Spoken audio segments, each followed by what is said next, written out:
¿Y qué es lo que cambió en el periodismo científico? Que se profesionalizó.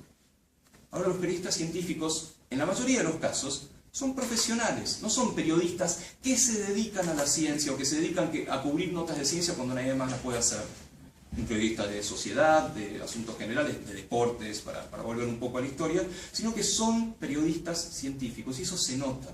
Se nota en la calidad de los artículos, se nota también en el rebote que tienen sobre los científicos mismos. ¿Por qué un científico ahora está dispuesto a dar una entrevista y antes iba a ir un poco a regañadientes?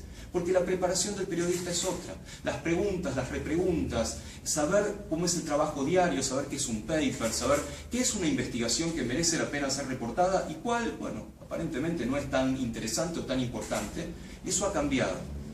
Ha cambiado porque existe esta profesión, porque existen posgrados, no grados, debo decir, tienen posgrados de periodismo científico. En Argentina hasta hace poco había 3 a nivel universitario, aparentemente el año que viene van a quedar 2 nada más, es poco, tenemos que trabajar bastante porque haya más. En particular tendría que haber un posgrado importante en la ciudad de Buenos Aires, los que quedan son en Córdoba y en Río Negro.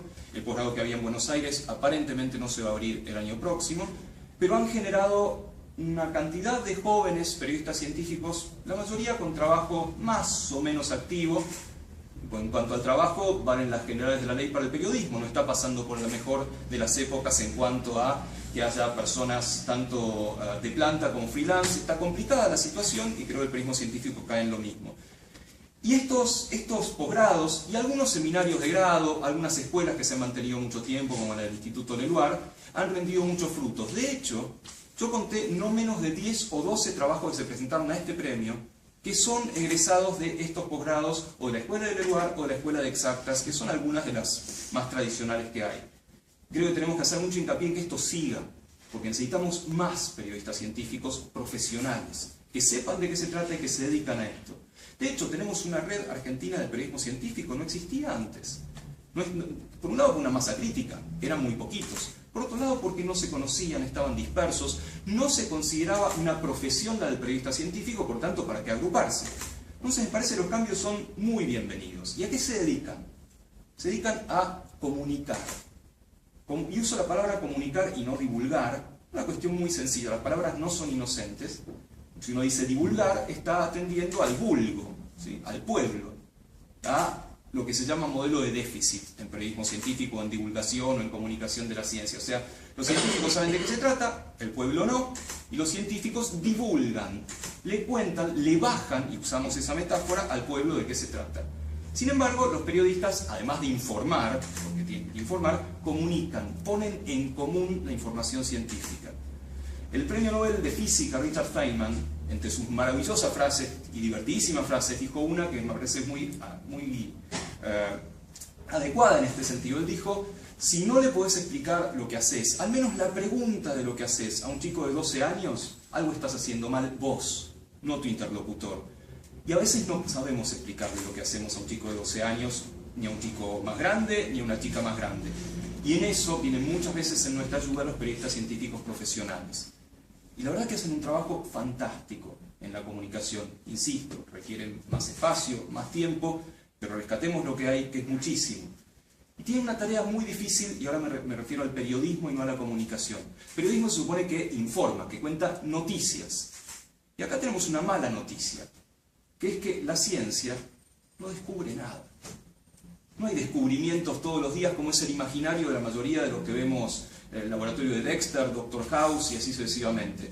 Y suele pasar todavía que los periodistas a veces le piden a los científicos una noticia y no la tenemos. ¿Por qué? Porque construimos historias. Unas historias que tardan muchísimo en hacerse, tardan generaciones en hacerse. Yo heredé historias de hace 2 generaciones, de mi director y del director de mi director. Y el periodista a veces tiene que transformar esa historia en una noticia. Y es dificilísimo, porque se queda mucho afuera. Y muchas veces se queda afuera la mayor parte de la ciencia de eso. Sin embargo, lo hacen y muchas veces muy bien. Pese a que están constreñidos por el espacio y por el tiempo, y el formato más usual para los periodistas científicos es un tipo de noticias que yo llamo colectivamente un grupo de científicos. ¿Vieron cuando aparece un sueltito en el diario que empieza indefectiblemente diciendo: un grupo de científicos de la Universidad de puntos suspensivos descubrió que puntos suspensivos? Bueno, eso es porque nos obligan a hacerlo, porque no hay espacio, pues lleva un cable, porque eso parece que está buenísimo. Mira, descubrieron el gen de la estupidez. Y bueno, hay que contarlo porque un poco el medio nos obliga. Pero insisto, nuestros periodistas científicos se la están arreglando para salir del formato un grupo de científicos. Y dos palabras sobre el premio. Me parece que, sobre la base de lo que dije, hay 2 o 3 premios de periodismo científico, de divulgación, hay algunas cosas oficiales del Ministerio, del CONICET, subsidios, etc. Y creo que, sobre esta base de que están profesionalizándose, se están agremiando, se están juntando, parece justo considerar estos premios como un premio colectivo. Parece que el reconocimiento de este premio ya tiene 3 años, de premios de otros lugares, privados o públicos, es reconocer al movimiento de los periodistas científicos, que se está haciendo notar, está haciendo ruido en la tele, en la radio, en los diarios, en las revistas. En particular, como fenómeno colectivo, digo 2 cosas sobre este premio en particular. Se reciben muchos trabajos, y no es común, no era común eso. Hace unos años uno hacía un premio de periodismo científico y tenía que salir a buscar a los periodistas para que por favor presentaran algo. Pero ahora que acá tuvimos decenas de trabajos de todo el país y un nivel realmente alto, y esto parece lo que un jurado tiene que decir, pero no es cierto, ¿sí? Realmente el nivel es altísimo en todos los medios. Hubo varios trabajos televisivos, audiovisuales, de hecho, la primera mención es un trabajo televisivo, muchos gráficos, un par de trabajos radiales, y vinieron de todos lados. Había trabajos de La Pampa, de La Rioja, de San Juan, de San Luis, de Córdoba, de muchos lugares de la provincia de Buenos Aires, de Salta había alguno, y eso indica que algo está pasando. Por eso quiero referirme a este premio como un premio colectivo a lo que están haciendo maravillosamente los periodistas científicos. Está bien, es un premio colectivo, pero hay premiados. Entonces hay que mencionar a quienes verdaderamente ganaron el premio muy merecidamente.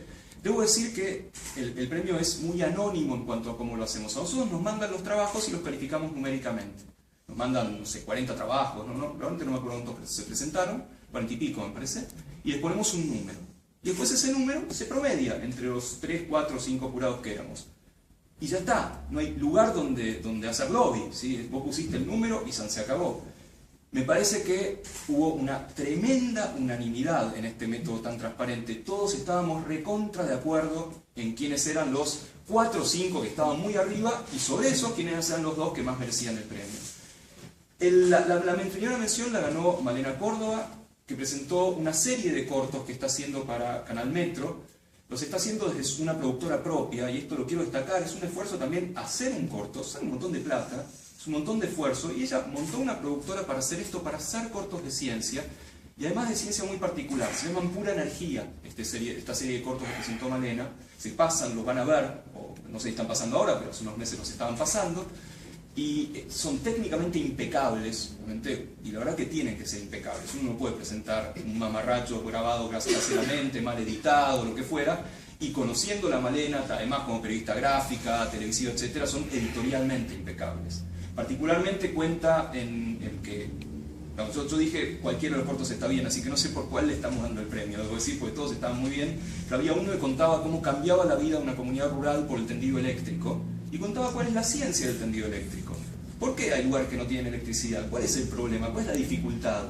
¿Cuál es la parte tecnológica de llevar el tendido eléctrico a todo el país? Y lo cuenta en pocos minutos. La verdad que para hacer eso hay que saber mucho y hay que querer mucho lo que se hace.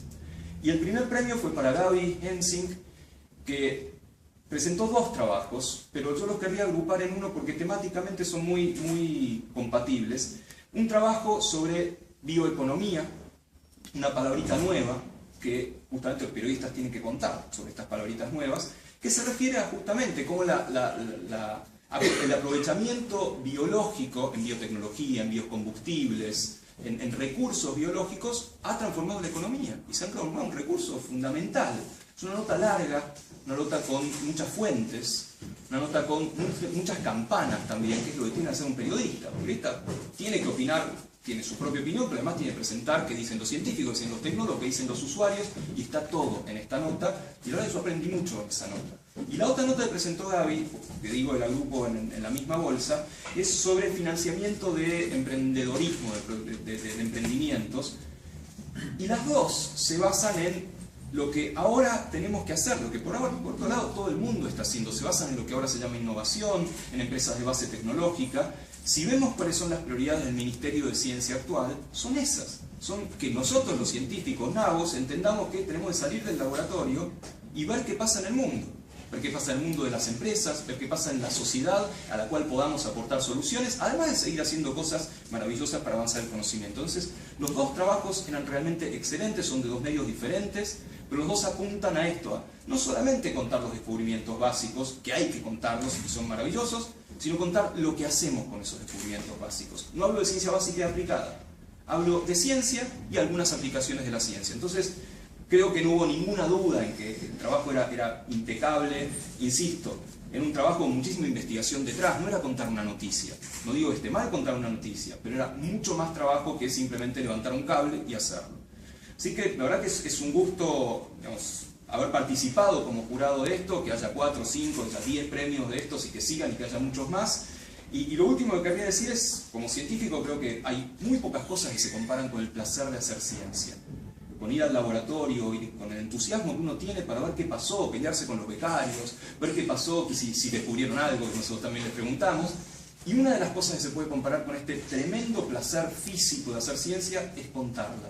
Y este premio celebra contar la ciencia. Así que felicito a Gaby, a Malena, a todos los ganadores y también a Clark que siga haciendo estos concursos. Gracias.